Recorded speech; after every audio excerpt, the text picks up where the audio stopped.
Welcome back to the Daily Lift. I heard a wise man once say, the only constant in life is change. And change can be quite unsettling sometimes, can't it? One day, everything is predictable, we've got it all figured out, and then the next thing we know, everything shifts. Maybe it's a new job, maybe it's a loss or an unexpected blessing, or just a sense that things just aren't the same as they used to be. Whatever the case, life's seasons keep changing, and we often find ourselves trying to make sense of it all. Ecclesiastes chapter 1 verse 3 says, "To everything there is a season, a time and a purpose under heaven." This verse reminds us that change isn't random. God works through every season, even the ones that feel uncomfortable or confusing, and He works these seasons to accomplish His purpose. Think about the seasons of the year. Spring bursts into life and new growth. Then we have summer that brings fullness and energy.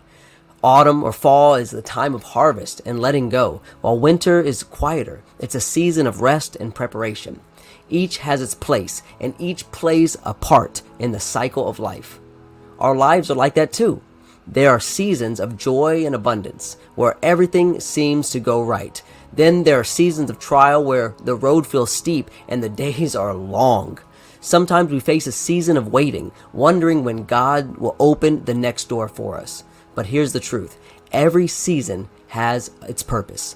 God is not absent in any of these times, especially the hard times, nor does He waste the good times. Romans 8:28 reminds us, and we know that all things work together for good for those who love the Lord, to those who are called according to His purpose.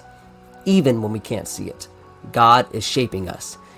God is growing us and preparing us for what is coming ahead.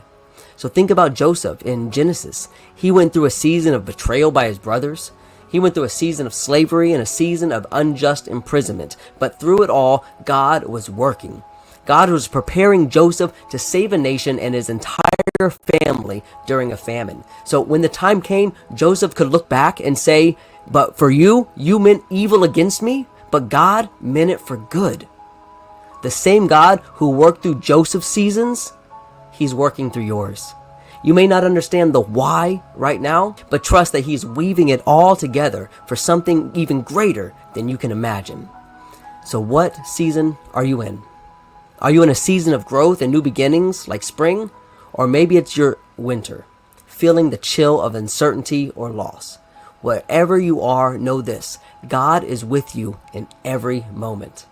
Your season may not last forever, but God's love and His purpose for you will. Galatians 6:9 encourages us, "And let us not grow weary while doing good, for in due season we shall reap if we do not lose heart." So keep going, my friend. Keep trusting. The season you're in is but a stepping stone, not the end of the road.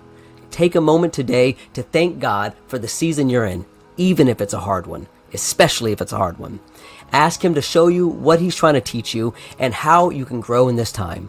Keep things in perspective, look towards God, and as always, go lift somebody up.